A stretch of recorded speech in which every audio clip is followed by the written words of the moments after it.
All right, listen.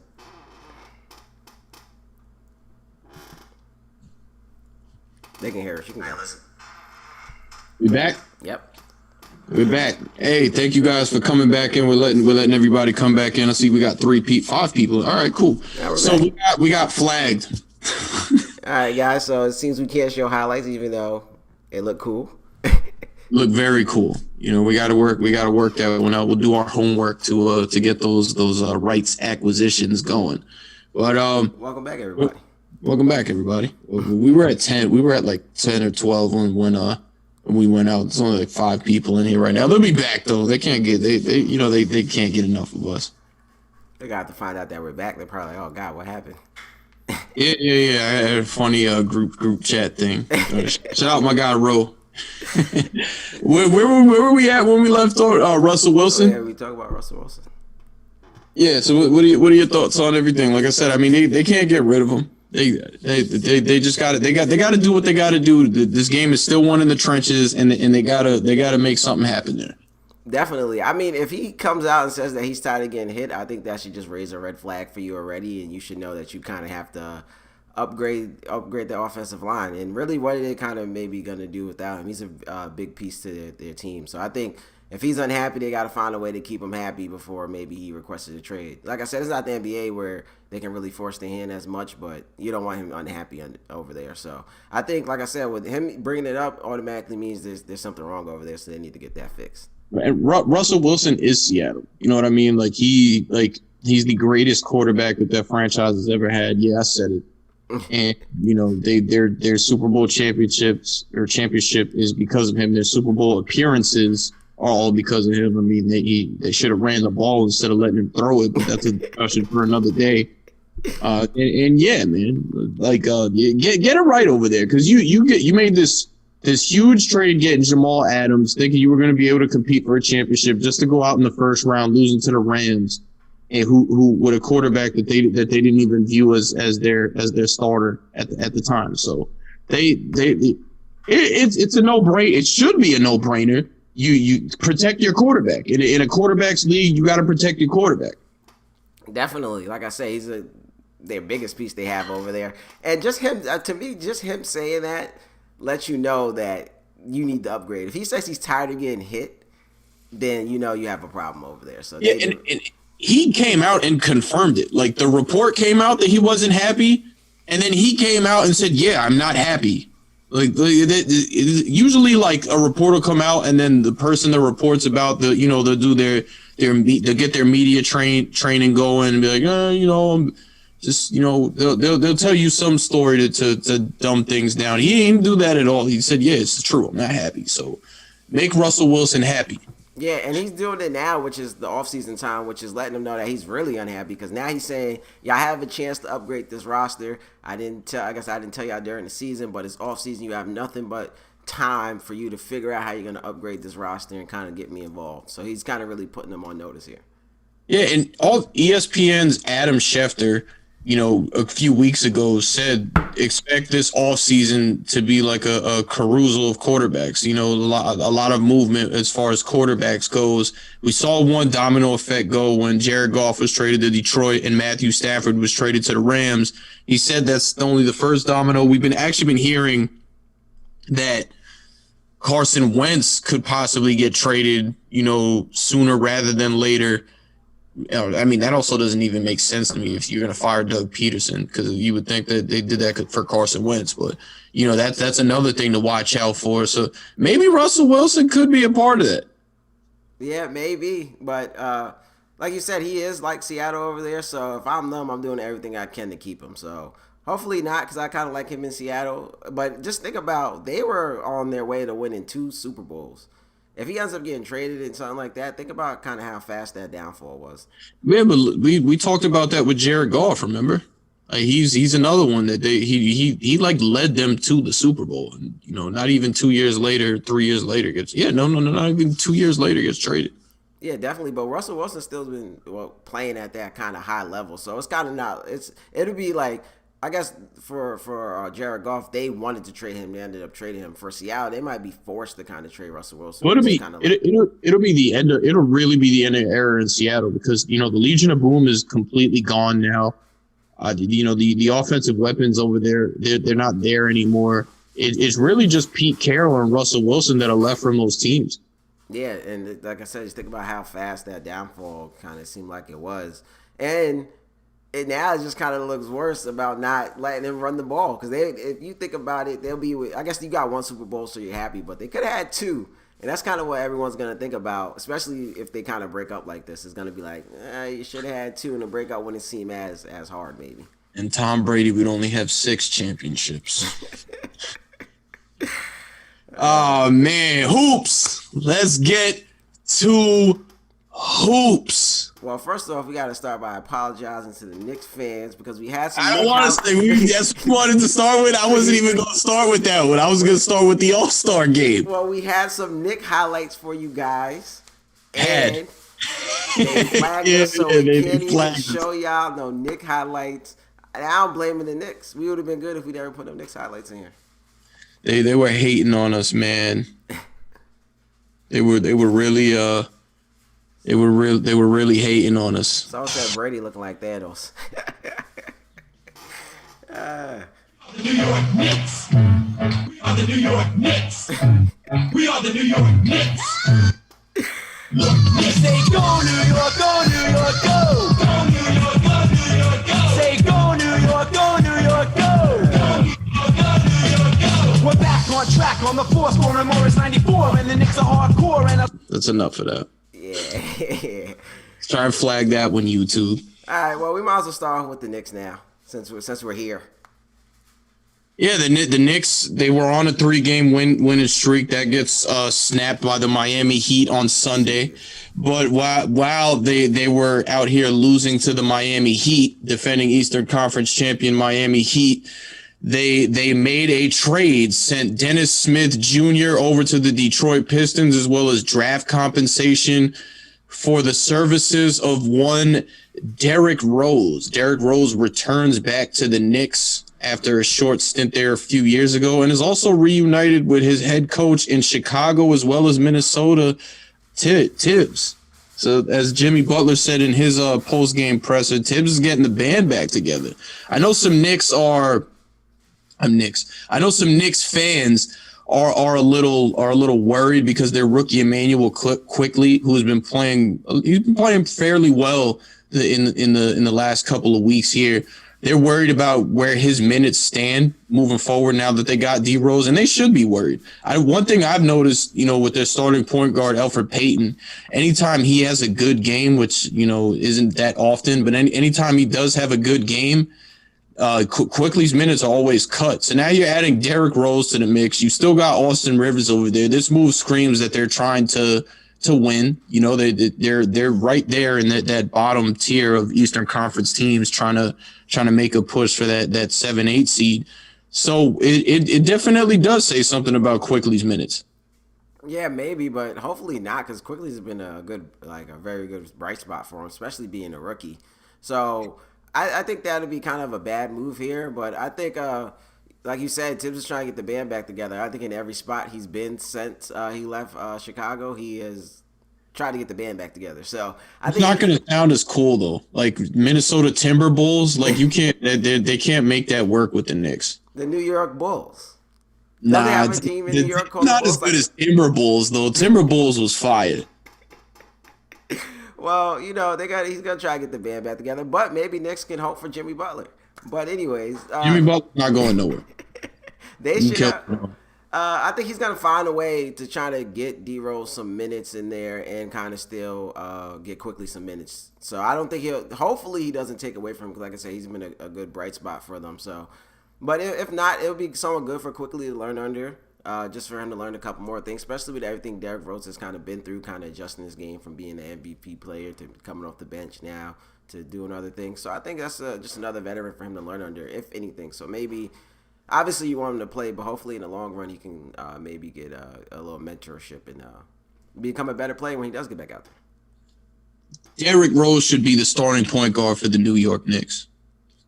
I am going to agree with that. I think Alfred Payton, even though he has played very well, and I know a lot of people like his connection with Julius Did I just Randle. hear that? Payton has played very well. I guess he's played all right. I wouldn't say very well, but he's played all right. Maybe that's a better way to. He's been playing all right, and people. I heard Knicks fans say they like his connection that he has with Julius Randle, but yeah. But right now, I think you kind of leave things how it is. D Rose has been coming off the bench where he was before, so you kind of let him continue coming off the bench, and then maybe make that move in a little while. And one thing, going back to that loss to the Miami Heat on Sunday, RJ Barrett played like 2 minutes in that game and got benched. I really would did anything come out about that? Because I would really want to know what went into that decision. If anything did come out, I didn't hear it, but that is very interesting. Sometimes, I don't know. That's interesting. Only played 2 minutes. I was gonna say if he played a couple more minutes, maybe you just figured it wasn't his night. Maybe he wasn't listening or something like that. But only played 2 minutes. I kind of wonder what's up there. So I guess if any Knicks fans in the comments heard about what's going on, definitely let us know. Yeah, most def, man. But what else can we look forward to moving forward with the New York Knicks? Tibbs getting the band back together. So I guess the New York Bulls. Who else you gonna get? Like Luol Deng retired, didn't he? He's gone. Joakim Noah was hanging around last year sometime, so Noah might come back. Is he on it? He was with the Clippers, but what's up with him these days? He's not doing nothing, right? No, I'm pretty sure Tibbs will call him soon. Who else can they get over there? Though? No, I'm intrigued, man, because I like the Timberwolves. I really did. So let's get that thing going back in Madison Square Garden. I'm pretty sure they're secretly sending texts to Jimmy Butler like, "Hey, the Heat are not looking good this season. It's Madison Square Garden." Miami's also beating the Knicks right now, by the way. Since we want to talk about it. But the Knicks have been having and Kendrick Nunn back to form. You love to see it. But the Knicks have been having a better season. They're probably whispering in his ear right now, like, "Yo, look at these guys. We're doing good over here. It's the Mecca. You feel me? Not Timber. You got me saying Timber Bulls. The New York Bulls. Nah, but on a serious note, I think you can expect more of the same, but kind of what's been going on with the Knicks. I think they're going to be kind of up, kind of down, kind of in the middle as they kind of maybe adjust the Tibbs and things like that. I think they're going to be able to sneak into the playoffs from what I've seen. So I think it's going to be more of the same. They're going to have maybe a couple games where they lose maybe 1 or 2 games and they go on another 3-game win streak or something like that. So I think it's going to be kind of up and down season for them. As a wise man once said, they are who we thought they were. They'll float around somewhere around 500. I don't think they'll make the playoffs. They might make the play-in tournament though. I've always maintained that, but nah. We got a question here. Adia R. Do y'all think D Rose going to the Knicks will make them competitive with the Nets? No, flat out no. Yeah, no, not even close. I think it'll make them better.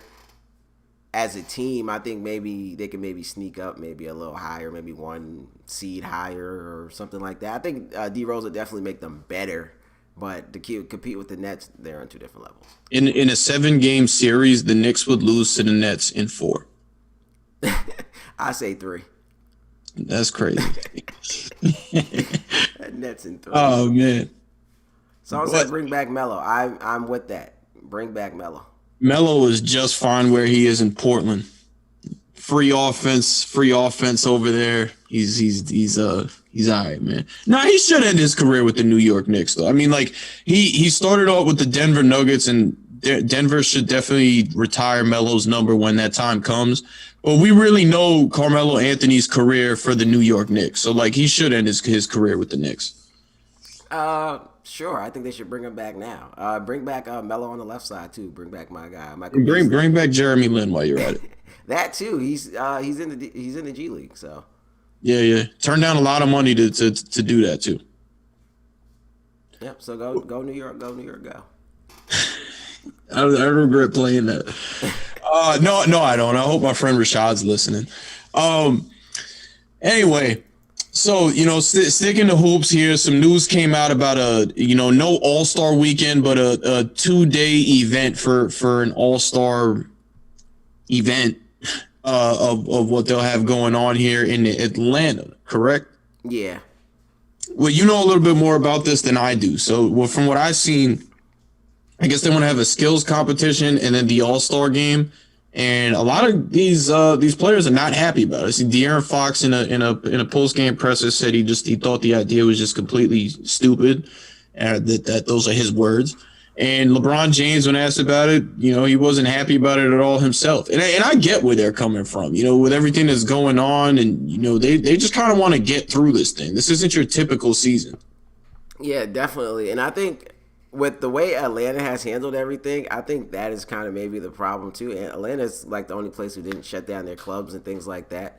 So I think them saying that Atlanta's the best spot to have it at right now, I think it's kind of worrying people a little bit too. And just if you think about the All-Star game, what has the All-Star game been? It's been a fan event. Everything was for the fans, about the fans. Ain't gonna be no fans. So like, what are they really doing? I guess like, yeah, a lot of people did watch it on TV anyway, but the All-Star game was really about being in the city with the fans, doing things for the fans. I don't think that it would get the same kind of attention that it would have, especially because like you think about it, a lot of celebrities was there. It was a lot of interacting with people, fans, and things like that. It's not gonna be the same. It's just gonna be another game in an empty gym. So it kind of seems pointless. And then they put it in Atlanta. Well, now it's like, this is not smart. No, I mean, we've seen it time and time again, man. Lemon pepper Lou. So like, we got a question from Mike E. Fresh here. What do y'all think about LeBron's reaction to the All-Star game? I kind of touched on it a little bit, but I guess I'll get a little more in depth in it. I have no problem with what he said. I actually agree. A lot for what Kayson just said. It's a fan event and there's no fans, and these guys just. They don't need more hurdles, more possibilities of them getting hurt and things like that. They just want to get through the season. So it is what it is. It's not your typical season, so the typical things shouldn't go into play here. Yeah, I gotta agree with him with everything I just said. It's a fan event. Like without the fans, it's kind of not gonna be the same. Even like the All-Star game is all about fans screaming, oohs, ahs, things like that. It's not going to be the same. Like I said, it's just going to be another game in an empty gym, which is, especially for them, they're not going to get the same feel out of it. Because usually, you watch like the All-Star games and the events and stuff, that's usually when you see people kind of take a break, relax. They're not as serious. It's more about enjoying the game, having fun with the game, having fun with the fans and things like that. Now it's kind of just going to be like you're there on another business trip. So it's kind of like, I don't think they'll be as excited for it anyway. And the fact that it's in Atlanta, people seeing what's been going on in Atlanta, I think that's turning them off too. You can retract that message if you want to. I still see it. That was funny. Oh man.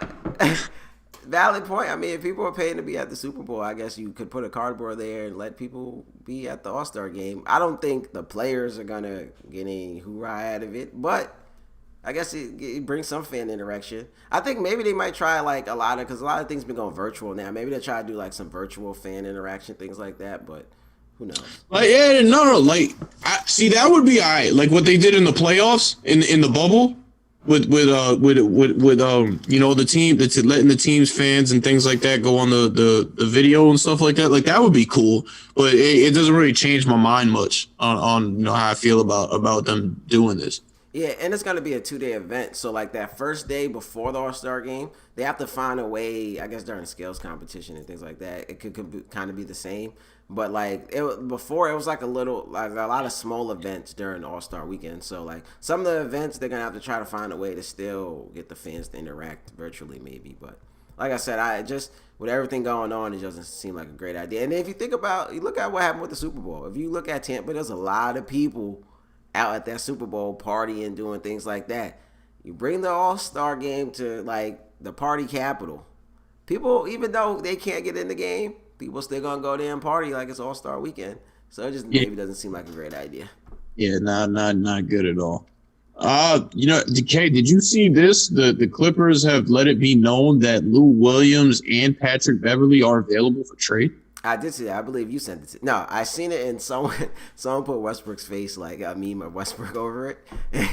But yeah, I did see that. I told you they haven't been as happy, it seemed like, with Lou Will. I think Tyronn Lue has cut his minutes down a little bit. So it's interesting. I think it should be out there that they're willing to get rid of them if it upgrades them at point guard. If you're not upgrading at point guard, I think it kind of makes no sense to get rid of those two. Yeah, I mean, I would like to see them keep Lou Will. Like, I would understand. I mean, I've said it time and time again. As much as I like Patrick Beverly as a player on your team, that shouldn't be your starting point guard. You know, so I can get why they would trade him. I don't know. I just really like what Lou Will brings to what he's consistently brought to the Clippers since he got there. That would be. I feel like that would kind of be a tough blow for the Clippers. Like if you're gonna get rid of Lou Will, I feel like you got to bring in multiple pieces to compensate with what you're losing. The reason why it'd be such a big blow is because when Kawhi and PG first went over there, you're thinking that wow, you're adding them to that team with Patrick Beverly, Lou Williams, Montrezl Harrell, all those dogs over there. We talking about adding them to. You get rid of Lou Williams and Patrick Beverly, that team is gone. It's a whole new team now. So, I mean, obviously, maybe they feel like they moved in the right direction, but it was like we thought that they were going to win a championship, especially their defense was going to be great because of what you were adding them to. Now you subtracted all those pieces. It's a whole new team. That's why I will say this though, just to comment on what you just said about it being a whole new team. That's exactly what happened in Brooklyn. You know, we were talking about, oh, you're adding KD and Kyrie to this. They made the playoffs with all these guys. Those guys are gone now. Now you got James Harden, Kyrie Irving, and Kevin Durant over there with, you know, some new bench pieces and things like that. And they look good, but it's not the same team that it was a year or two ago. That is completely facts. But the difference about the Brooklyn situation, Brooklyn got James Harden out of it. The Clippers don't seem like they're getting another superstar player to add to those guys. Bring Russ. I'm starting it now. Get Russ out over there. We said it last show. Washington needs to blow that thing up. Either get Russ to LA or get Bradley Beal to LA. Right. Bradley Beal would be great for them. But I don't think Lou Will and Patrick Beverly is enough to get him. So, sure. Do they have draft picks? Because remember they said that they would want to bring him over there. We talked about, and the Lakers were in that too. And we said, how are either of those teams making that trade? They would have to bring in the third team and kind of hope and go from there. But I don't think they kind of have the pieces to give him up. And like I said, I don't think Bradley Beal is going to be available until maybe the summer at best. So, I mean, Westbrook could be an option if they want to bring Westbrook in, but I don't think they're getting. And they've said that too. Sorry to cut you off, but they've behind closed doors that like guys like Kawhi and maybe other people in the building have said they need a playmaker over there. Yeah, definitely. They need a point guard. Lou Will's kind of a scorer off the bench. He's not really a playmaker, and Patrick Beverly's a defender.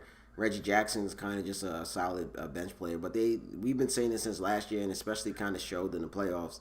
That's why we were saying they should maybe go after Rondo. They need a playmaker. They need someone that can run that offense for him. Because last year it was a lot of PG running the offense for him, and then that's why he ended up playing in the playoffs. Yeah, most definitely. We got a question here from Reginald Patterson. You think Steve Nash is going to be a good coach? I do. Yeah, I do. I do think Steve Nash can be all right. He's, done a pretty solid job so far. I mean, he's got a very good staff around him. When you got a coach in there as your head coach that doesn't have experience like that, you do that. And I mean, he's got, coaches who have had head coaching experience over there, as well as guys who are longtime assistants. And, you could say, hey, he's got this great star power over there with the big three and James Harden, Kyrie Irving, and Kevin Durant. But I mean, if you look at the things he's doing, he's done a good job so far. So yeah, I think he's gonna be a good head coach. I like what I see from Steve Nash so far. Yeah, I like what I've seen from him so far, but I think he'll be a solid head coach. It's kind of like the Steve Kerr thing with the Warriors. You're gonna be able to judge it a little more, maybe when he doesn't have all those star players together. Right now, a lot of people are going to credit the star players. And I think where it will really show if he can get this defense together. If he can get this defense together, especially with those star players, a lot of people don't look at them as defenders. So if he can get this defense together, then I think people start looking at him more as a great coach or a better coach. But I think right now, it's a little early to tell. He's been doing all right. The defense, he's been doing all right with what he's known for. The offense has been great, and they didn't play too much defense when he was in Phoenix. So he's kind of looking like how he played in a sense. But if he gets the defense together, I think he'd be a solid coach. And it's still early. I think he's going to learn a lot this year. In his first year, he has D'Antoni, he has Vaughn over there, he has those star players, he has some people to learn off of. So it's only a couple games in, and I think his future is kind of bright with just everything he's going to learn from this year. Yeah, most def, man. I mean, the other thing too, talking about the non-defense, like he the guys that are brought in on that team were never known for playing defense, so makes sense. That is 100% true, but that's why I said if he can get this defense together, then I think people look at him as a great coach because those guys hasn't been looked at as good defenders and the defense has not been great. So if he gets it together, then it's like, all right, he's a coach. He can do this. Right. He also asked about Doc Rivers. Doc Rivers is already going to go to the Hall of Fame as a head coach for just what he's done in Boston. He's, he did a good job with the Clippers as well, just didn't achieve the goals that they had all set over there as far as winning a championship. You can definitely say he underachieved with the teams that he's had between Lob City and then, Kawhi and Paul George over there last year. I think it is very realistic to say that he could win a championship this year with Philadelphia. They're the number one seed in the East right now. I think they're going to hold on to that, until through the season. They'll go into the postseason as the number one seed in the East. They very well might have the MVP on that team as well. I mean, he's definitely getting a run from his money with what LeBron's been doing as well as Kevin Durant. But it's very possible that Doc Rivers could win a championship this year in Philadelphia. And make the Clippers regret firing him. I don't think the Clippers are going to regret firing him. Like I said, things kind of didn't really work out for him over there. But I think Doc Rivers has been kind of solidified as a great coach since that 08 championship. And then even after that, if you think about it, they made it back to the championship in 2010. A lot of people thought they were done in 2012. By 2012, they was able to push Bron and them to Game 7. Even, I think, without Ray Allen. So he's kind of been solidified. Everything he did with the Clippers, And then I think his stock kind of fell a little bit, especially after last year. Him not being able to get to the conference finals with the talent that he had over there with the Clippers. But with the way, I think this year, I said it before, I think he just needs to get out of L.A. After everything that had gone on in L.A., all the time he's been there, he wasn't able to get into the conference finals, blew 2-3-1 leads. Philly is good for him. It's a nice look, and you see what he's able to do. I think, like you said, he can get back to the championship, maybe win the championship. I think he's going to show people again, or maybe the people that doubted him, because my guy came on here. He talked about how much Doc needed to be fired, and people were kind of down on him. So I think he's going to show people again that he was a great coach, and the couple people who did doubt him, I think will be back after this year, and especially if they can make a championship run with a team that we all thought had talent. But yeah, for the most part, like I said, he's gonna, remind people again why he's such a good coach over there. Most def, man. We'll definitely keep an eye on that. When you guys have any more questions before we get out of here, Kay, you got anything for the people before we get out of here? Well, we got a question. Let's look at this. What moves are the Nets capable of making before the trade deadline to improve their defense? I mean, we talked last show. They did sign Iman Shumpert, and we all know how great of a wing defender Iman Shumpert is. But I'll let you take that with Kay, because I honestly don't know who's available for them to improve their defense. They have been. I've been saying it a lot. They need another big man. They've been linked a lot to Andre Drummond, so I think that's kind of their number one target right now. If they can kind of get Drummond from over there, he's been having a great season over there in Cleveland. He's someone that's going to show up a lot of issues that they have, rebounding, shot blocking, defense, things like that. I don't know what's been going on with DeAndre Jordan because KD leads them in rebounding, so that's kind of a little weird to me. But I think he'll be coming and solve a lot of those issues, rebounding, defense. Definitely rebounding. Their biggest issue has been securing defensive rebounds. So they've been playing all right defense, shot goes up. They haven't been able to secure the rebound. You know what they say, a defensive play is not over for you until you secure that rebound. So giving up a lot of second chance points has been the issue. So DeAndre Drummond, if they can get him, that'd be the perfect piece right now. If not, they need to find another big man, whether someone becomes available or something like that. I did hear him also be linked to JaVale McGee. He's not maybe on the level of Drummond, but he's also a shot blocker. He's 7 foot, really athletic. He's gonna grab rebounds. So that's kind of what they need over there. Yeah, I mean, Andre Drummond's having an amazing season. It just makes me question what's going on in Cleveland with all those big men that they have. Andre Drummond's playing very well. I just don't get why they have so many big men. It's kind of like what Detroit did during free agency this summer. It was, Cleveland just kind of accumulated those guys over time. Detroit did it in one setting, but yeah, I like Andre Drummond a lot for them. That would just make them even more of a powerhouse and give them a chance to win a title. And then JaVale McGee, he's another guy, just extremely serviceable. He was the starter for the Lakers at one point, but extremely serviceable, nice guy to come off the bench, king of Shaqtin' a fool. And yeah, man, I definitely like those two for them. I want to see what else they can put, because I think obviously you mentioned rebounds is definitely one of their weaknesses right now, but they really need some more wing defenders in there.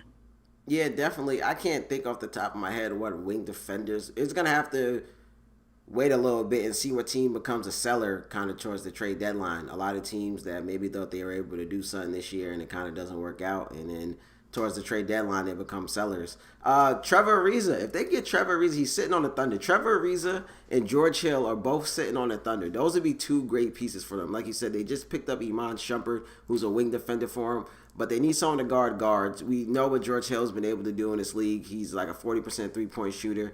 He guards both guard positions. And then Trevor Ariza, we've seen what he was able to do with the Rockets, the Lakers. He's always been kind of that 3-and-D player. So those are actually two pieces they can go after. And they're for sale on the Thunder. I know that for sure.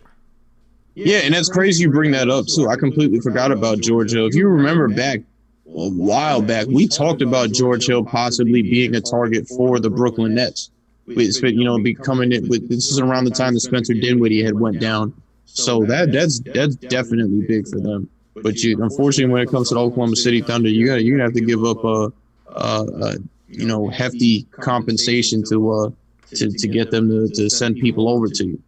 Yeah, they Trevor Ariza I don't think has played at all this year yet, and George Hill he's on the Andre Iguodala plan. I'm not sure if it's that, but he hasn't played, so probably they're not gonna make it a situation like Iguodala, but he's probably on that same type of time. George Hill has played a little bit, but he's been hurt recently. But I think they'll be able to get those guys not for too much. I think they should be interested in Shaman, who's a nice young player. He's all right. He's all right, young player. So he's a shooter that they can fit into that roster. And then they can move Shai Gilgeous-Alexander back to the 1 because he's been playing a lot of 2 with George Hill out there. And Shaman's like a 2 guard. I don't think he'll probably start. But he's a shooter and he's a young player. That's something OKC should be interested in. Maybe a couple of second-round picks, some cash. I don't know maybe what it would take to get Trevor Ariza, but something like that. I don't think they should be asking for too much. For those guys, especially because they don't really want to be there and they're kind of older guys who should be on contenders, I think maybe a young player if they got one. I think Shaman is the best kind of young player that they have because they don't have too many options. Bryce Brown has looked very good. He went to the U, so shout out to the U. He's been looking very good for them. So him, Shaman, maybe some second round picks and some cash to make it done. Should be able to get them one or maybe both of them. I like it. Anything else before we get out of here, man? I don't know anything else that's gone into sports. But you kind of brought it up earlier how you're taking back the fact that they can go for 6. Where with that loss on Sunday, where do the Chiefs go from here? I think you just got to kind of reevaluate what you're doing. I've seen now Tampa went out there and gave the blueprint to beat you. So now you got to kind of work on some new things, to get back out there. You're just, I don't know, reassess new things. You don't need new skill positions. Those guys are still elite skill players. So you're not going to change there. You can bolster the defense. Kansas City's defense was never bad. They just haven't been like elite level. So that's something you could do. But I think on the offensive side of the ball, you just got to incorporate some new things. It's easier said than done. But like I said, it looks like the blueprint is out there to beat them now. So they just got to work on some things there. Yeah, maybe. I'm saying that, like I said, I felt if they lost this Super Bowl, that they'll be back and they're gonna win it next year. Maybe the blueprint is out there to beat them, obviously, but not a lot of teams gonna have that front four like Tampa had. That front four was kind of elite, so I don't think a lot of teams are gonna be able to kind of make that same thing. But also, like I said, their offensive line was kind of messed up last game. I don't think another team, when they get their offensive line kind of back together, I don't think another team's going to kind of have Patrick Mahomes scrambling like that. And then on top of that, the Chiefs just saw what happened to their offensive line. So obviously they're going to try to upgrade their offensive line extremely. So I don't think teams are going to be able to maybe get that same result out of them. I think the Chiefs are going to be all right. Obviously, Patrick Mahomes has to get healthy. You have to get your offensive line back healthy. And I think they'll be right back in it again. Like I said, I'm picking them to win. I just thought history would be against them that night, and that's kind of what happens. From the refs to their injuries to everything that was just going on. A lot of drop passes out there, too. Even though Patrick Mahomes was making tough passes, some of them were hitting guys right in the helmet, and they just wasn't catching it right in their hands. Maybe some were a little too high, but it was just, like I said, history is going to be against them, and I think they're going to take that. They're going to take it on the chin, and they're going to come back even better next year. I agree, man. I completely agree with you. I'm still holding out hope that I will get an Aaron Rodgers versus Patrick Mahomes Super Bowl, just like State Farm is holding out hope. So, all right, this is going to be another question for you. What? Because obviously we think the Chiefs can get back there. Chief has the maybe, I don't want to say easier, but they have the more likely chance to get back there. What do the Packers have to do to get Aaron Rodgers and to get that matchup that you want? Get him a legitimate number 2 wide receiver and work on the defense more. Just add some pieces to that defense. But number 1, get him a legitimate number 2 option wide receiver over there. Because the Devontae Adams can't do it all. So then my second question to you is, who's out there that they can get this offseason that's out there for them? I did just see my man from the Chicago Bears tweeted after the Super Bowl that he wants to win a championship. But the Chicago Bears, that's a divisional rival. They would never do this with the Green Bay Packers. But there's that. Then also, and he's actually been talked about with the Giants a lot, Kenny Galladay from the Detroit Lions. I don't know, especially since they got Jared Goff over there now, if he's going to be available. But he's definitely a guy. Well, excuse me, I actually think he might be a free agent. But he's another guy that could be available for them. I gotta really look at the market. But those are two off my head. Those are definitely two names that pop up. Malcolm Robinson, Chicago. But yeah. All right, and there's my last question for you. Say they get one of these guys, one of those guys you were just talking about, and a matchup that you want happens. Who you taking? I know it's very, very early to call it, but who are you taking? The Green Bay Packers. The original is always better than the sequel. The Green Bay Packers. Aaron Rodgers would get number 2. All right. So that was my last question. But here's my last question. Obviously, we don't know if Tom Brady's coming back, but what does this law? How much does this loss hurt Patrick Mahomes, especially if he doesn't get another shot at Brady? It doesn't hurt him. It doesn't hurt him. Like, I don't know if he'll catch Brady, as far as championship goes, but I don't think it hurts him. What are we really going to say bad about Patrick Mahomes? Again, like we talked about at the beginning of the show, it's not like he played terrible. If you look at the numbers, you'll say, he played like garbage. But if you actually watched the game and saw what was going on, you're not going to sit there and say he played terrible. They didn't lose because of Patrick Mahomes. So I don't think it harms him at all. But, when it comes to the GOAT talk, people just find little things to pick at. When it's GOAT versus GOAT, you got to find the small things. So how does this hurt him in the GOAT talk? I don't know, man. I think it's too early to say because this is his 3rd year in the league starting, 4th year in the league, period. But look what he's done. It's still the best start to a career we've ever seen across sports. And he's only going to get better from here on out. I It's kind of like revisionist history, man. This is a conversation that we should be having like years down the road as far as GOAT talk. Because if you ask me, he's a lot more of a talent, like things you can do and all that. He's more talented than Tom Brady ever was. I mean, and that's no knock to Tom Brady. I think Tom Brady's the greatest quarterback ever because of his accomplishments and how he's been able to kind of decipher defenses and things like that.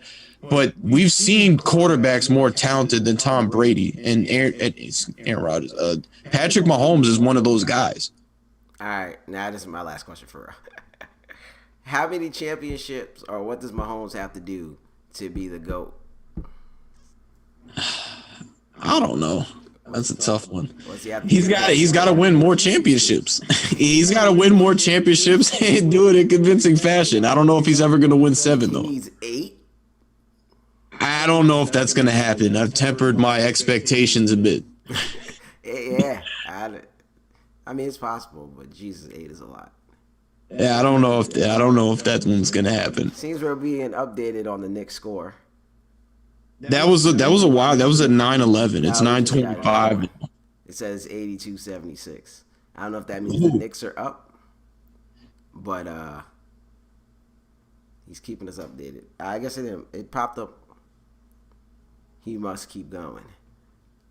I don't think he'll get 8, but maybe 7. 7's possible. But then again, like you said, it's only his 3rd year. He's been to the Super Bowl twice. I think they just had some bad luck this year. It's going to keep them more motivated than ever. It is possible. Definitely is. Wrestling fans, if you're tuned in this Friday, it is the Iowa Hawkeyes versus the Penn State Nittany Lions Big Ten showdown. This is the early indicator of who might win the national title come end of March. You know, Iowa is on a tear trying to finish where they left off last season. But you can never count out the Penn State Nittany Lions when they run out a young group. They always seem to come out firing. And that's definitely one to check out on the Big Ten Network Friday night. Kay, you got anything else before we get out of here? No. I like to thank everyone that's here, everyone that left, everyone that came through, everyone that commented. We had a lot of comments today. We got cut off, but we made it back. We're going to try to sort that situation out because I kind of like the highlights being there, give you guys something to watch instead of staring at us the whole time. But again, shout out to my guy Eli for the beat. You guys heard it on the intro. You're going to hear it on the outro again. YouTube was messing us on some copyright issues for the intro and outro. He hit me with a beat. That's my brother for UM. Like I said, check him out in the comments. He just made a Instagram for it. So if you guys need a beat, definitely check him out. He'll definitely hook you up. For sure, man. Thank you guys for tuning in. We loved interacting with you guys tonight. We got more content on the way, and we will see you guys. It's Rich. It's Kayson. We will see you guys next time.